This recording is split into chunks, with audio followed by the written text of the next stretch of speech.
104.7 The Cave, Mike the Intern, on a video call this morning with my good friend Patrick Myers.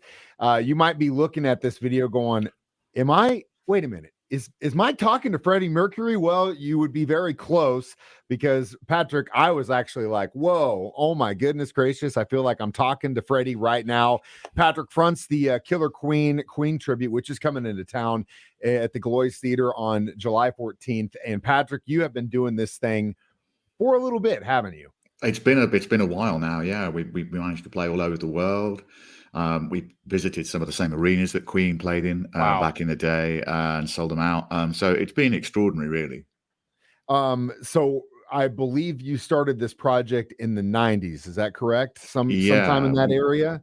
We were one of the very first tributes to ever sort of start, really. It's at the time we thought maybe, we'd do this as some great roller coaster ride, and it would be over before we knew it. But we'd have felt like, we'd have made our statement about Queen and felt, because we missed out on seeing Queen live, everyone in the original band, because we were just a bit too young. Me too. And so when the news came that Freddie had passed, we were kind of left reeling on so many different levels, just horrified of what he'd gone through, and selfishly kind of thinking, well, we don't get to see a concert. It's amazing what you think when someone's died like that. You start to, you have so many different thoughts at the same time. We thought we wanted to see a Queen concert, so we thought, well, if we, and there was no replacing Freddie at that time. They weren't considering that. They were all in. The whole world was in shock, really. So we thought we'd just do our own tribute. We thought we'd do our own show and we'd get the costumes and try and look exactly like them, and try and sound as close as we could.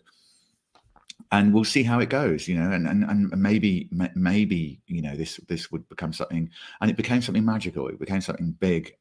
Before we even knew it, we were playing the West End, the first ever tribute band to play the West End for anybody back in '95. And then started getting offers from all over the world. And as I said, we started playing the same arenas that Queen played, which was extraordinary.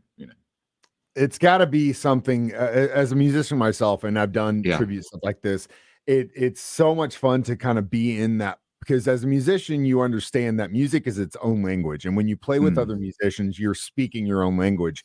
When you get into that tribute zone, it's almost as if you're getting to be a part of that conversation that, Freddie and Brian and Roger and all those guys got to have, but you're now doing that. So we all, as fans of Queen, we want to continue to see that music. And obviously, Brian and Roger and Adam Lambert, they do tour, which is good, which is amazing. But that's few and far between. And for guys like you and me, or around here, especially, if we want to see that, we got to drive to Denver or we got to go to Dallas. So we're looking at a 10+ hour drive to do it. Right. And you got the thing right here in our own backyard, which is a really cool thing. I want to ask you, does your guitar player use a Red Special model? Oh yeah, he uses a Red Special and he uses a sixpence as well to play with. Yeah. So we get all those details right. I would say though, if you have to drive to see a show, it's a 10-hour drive is definitely worth it to see Queen and Adam Lambert, because their show is absolutely phenomenal.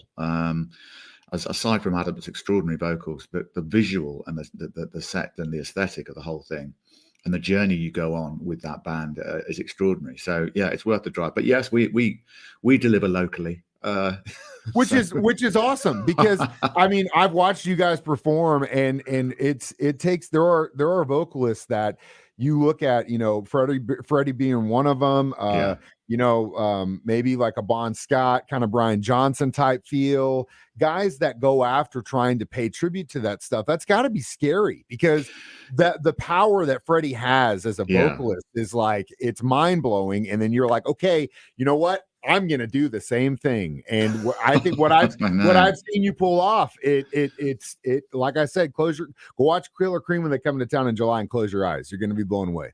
Oh, thank you. Well, it's a big deal. Freddie was unique. Queen are unique, really.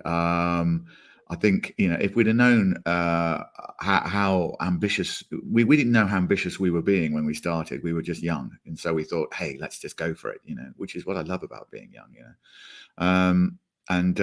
And so, yeah, I mean, over the years, we've refined the act, and I've worked on my voice and had training from extraordinary vocal coaches. But you need all that because Freddie was fantastic, amazing. And he had, I mean, aside from the extraordinary amounts of talent he had a way of connecting with an audience and transmitting the power of music and losing himself in the music. People ask me, oh, how do you do the moves? And when I'm doing the thing, because it's all about the movement as well as singing.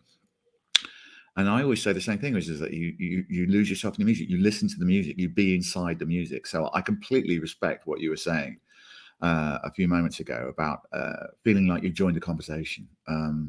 You feel like you're living inside the songs when you're on stage, and you have a relationship with the songs that you want to share with the audience, and break those songs open and apart, and then give them to the audience and let them become a conversation, part of the conversation too. So the audience are a big part of that conversation.